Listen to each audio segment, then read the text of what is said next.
All right, howdy everyone. The time is 12:50 p.m. and it is May 21st. Sorry about my voice; it's kind of low. I'm still trying to get over a sickness I had a little bit recently, but um, yesterday was an interesting day in Michigan. That's all I'm going to say. I did not decide to chase because the area that I was planning on chasing did not show really a good setup for severe weather, and as evidence, there really was not much severe weather in the Hastings, Lansing region. We had some severe weather in Detroit, and then up in Gaylord, I don't know if anyone's seen that news. Up in Gaylord, they had a pretty large tornado that hit the area, and it's the first tornado in history to ever hit Gaylord. I believe there were some casualties in that tornado, which is very sad to hear about. So definitely lifting up prayers for Gaylord today.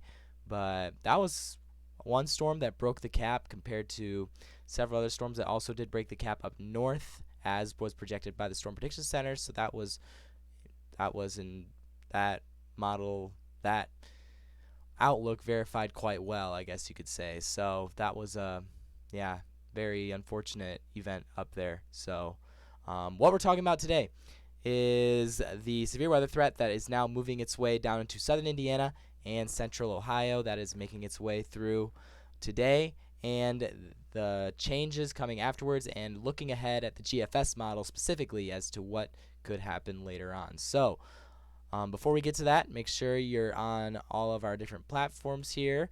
All of these platforms we are available on. True Social, we're still working on getting on there. We're not there just yet, but all those other platforms are available to you. So make sure to check those out. Scan that QR code in the bottom right hand corner to make sure you are connected to all of the platforms. All right, let's begin with the, well, we're not starting with the GFS. We're starting with the NAM3K, okay? So we're getting to this potential for severe weather that we have in Indiana and Ohio. In fact, before we get to that, I wanted to investigate the latest risk from the SPC. I haven't even taken a look at that just yet, but this is what they're putting out. Southern Indiana, central Ohio, even parts of northeastern Ohio in this threat as well, and they do include a marginal tornado potential and an ample wind potential as well. Hail potential is looking kind of low in this particular circumstance, but the threat for wind and tornadoes seems to be existent in this region, connected with, again, this very strong cold front that is just being fueled by a very warm, moist air mass. In fact, record warmth in some areas.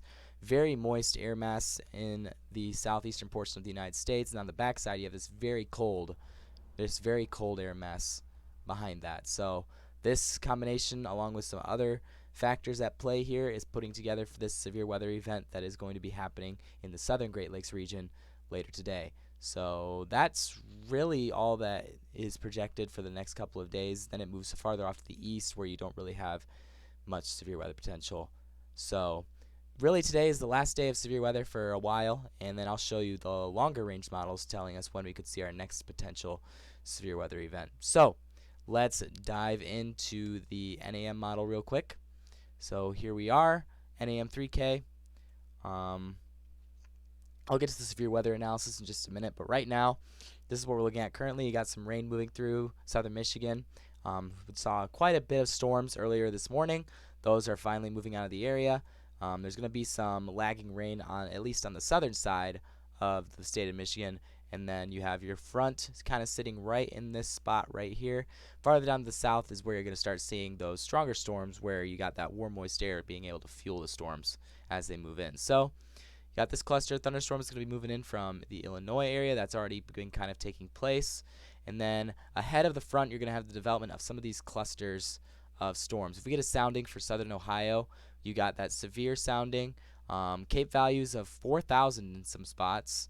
I'm going to look at a map for Cape in just a second, but you're going to get some instability that can really drive these storms, and not really as much of a cap with this as there was with the previous weather event that we had.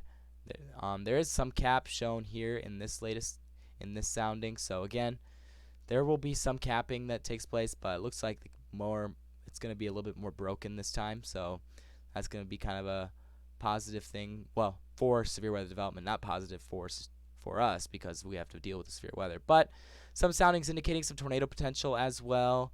Um, Not as much of a supercell reading as was in northern Michigan yesterday when that Gaylord tornado hit. The factors that came together for that event were quite substantial compared to a lot of tornadoes that we have seen in parts of northern Michigan. We haven't seen a tornado that strong in Michigan in quite a while, so that was a pretty rare event that took place up there. But what's going to happen with these storms down in southern Indiana is they're going to kind of more organize into a convective line of storms with packing marginal severe risk. Looks like it's going to be more along the lines of damaging wind risk with this. So, really, more along the lines of damaging winds. There is a possibility for a pop-up tornado or two if you're in southern Indiana and Ohio as well. But it looks like, you're going to see just some summer thunderstorms with maybe some damaging wind potential. And then the rain is going to kind of filter in on the back side of this into Michigan and parts of northern Indiana and western Ohio on Sunday. And then we're going to start to finally clear out and then get a nice break from the rain for at least a couple days before another system begins to move in, and we'll talk about that in just a second. All right, let's get to the severe weather analysis real quick. Cape values. Looking at Cape values here as we get closer to the afternoon, you got Cape values of 2,000, 3,000, 4,000 in some spots. Really kind of variable Cape values. Again, you're approaching different this is when some of the storms are already beginning to develop, so let's back it up to when there's nothing really developed just yet. Cape values are close to 4,000. Again, similar to what we saw in Michigan yesterday. All that more moist air, that uneven heating of the Earth's surface, really going to drive this activity. And convective inhibition, again, there's not as much convective inhibition as there was previously. So that's going to enable the initiation of a lot of thunderstorm activity. But again, severity levels may be variable in some spots. All right, let's look at the measure of spin in the atmosphere, energy helicity index. Not as much spin, not a huge amount of spin unless you're getting down into southern Indiana, Kentucky, those places. There's more spin out down there. So supercell composite, you can see there is some supercell potential according to this model. It doesn't really seem to show a ton of supercell potential, but there is potential for some of these to becoming supercellular, but it looks more along the lines of a straight line wind damaging threat, which it's not going to be that significant either. It's only a slight risk, and it's not really going to be too much not as much energy as there was in the previous atmosphere up in northern Michigan. So really just looking at some general thunderstorms today, maybe, and some could pop up as being severe and packing some potential for doing some damage. So I'll try to keep an update on that as storms begin to move in. Dew points, again, really high in the 70s because of that warm, moist air mass that's really sitting up in there. And cloud cover is going to have a role to play in as well, which there's not much cloud cover ahead of the system, so that's going to play a factor in how much storms can develop as well, because of instability comes from the sunshine that we have in the atmosphere. All right, so that's the severe weather threat that is going to be in the southern Great Lakes region today. Let's go more to some long-range models now to get a look at what we could see in the long run, okay? So this is the current time, 1 p.m., which it just turned 1 p.m. right now, so let's progress it. You get those pop-up thunderstorms. That GFS is consistent with that as well, with some thunderstorms in southern Indiana. But these ones aren't really showing severe weather potential according to them. Cape values are a lot lower on the GFS as well. Progress this eastward. You get that activity moving out by Sunday afternoon. Maybe even see some sunshine Sunday afternoon. Monday is going to be a very nice day. Mostly sunny from what I can tell. Not really too much in terms of that. And then you got this slow-moving system moving in on Tuesday. Well, more along the lines of Wednesday. Once we get into Wednesday morning, that's when it really starts to move in. And it's going to pack some heavy rain. It's looking like, according to most models, the rain is going to kind of just sit over the area as long as this low pressure system really just starts to shoot off to the north, and that cold front kind of stagnates over our area, just bringing a lot of clusters of rain showers, maybe some thunderstorms with that. These storms don't look severe at the current time, but again, that I'll keep you updated on any changes that may occur with that forecast. They don't look severe right now, though. Then you got another ridge building in. Looks like we may have to monitor Sunday just based on the GFS model, again, this could change, but this is getting into long range as well. But monitoring Sunday for some possible thunderstorm development, packing a marginal severe risk, so I'm going to monitor that as those storms begin to move in. These storms, yeah, marginal severe risk, so as we get to that day, I'll continue to provide updates as we go, but that's more along the lines of long range. So, yep, that'll move through the area, and then we're just getting into places where we don't even want to consider what's shown on the model. This low pressure system moving west, you don't see that often in one bit. So, yeah, just some interesting models to pay attention to with the GFS. Let's do a quick sweep of the ECMWF as well, real quick. So you got that.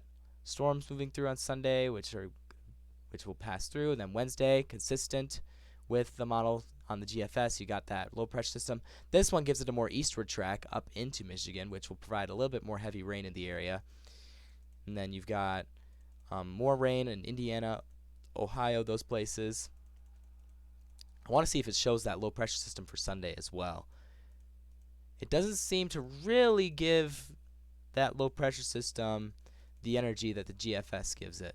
So we'll have to see how those models play out and come together to produce something that for next week. I think I also saw something recently on Twitter, a recent model run that showed June 1st as being packing some potential. But again, that's very long range, long ways out. We're going to wait to make any considerable forecasts for that. So that's what's happening in the weather this next week. There's going to be rain Wednesday, Thursday, likely on Friday as well. It's going to be kind of a long time with that, with this really northward traveling low pressure system that we have here. So Wednesday, Thursday, Friday, likely to see some rain across the area. Other than that, it's going to be cooler, much cooler in fact, across parts of the Great Lakes region. And then beyond the system that we have on Wednesday, Thursday, and Friday, we're going to see warmer temperatures rising back into the 80s once again. So that's what's happening. Hopefully this video was helpful to you in getting this information out to you. If you have any questions about any of the weather situations that will be coming up, be sure to leave a comment and make sure to like and subscribe for future content and future time-lapse recordings. I'm trying to get out and do some storm chasing. Yesterday would not work out for the area I'm able to travel with my vehicle, so we'd have to pass that up today. We had to pass that up yesterday, but at some point, hopefully I can get some better shots of things going on around. So make sure to like and subscribe, stay updated, and I will see you all later.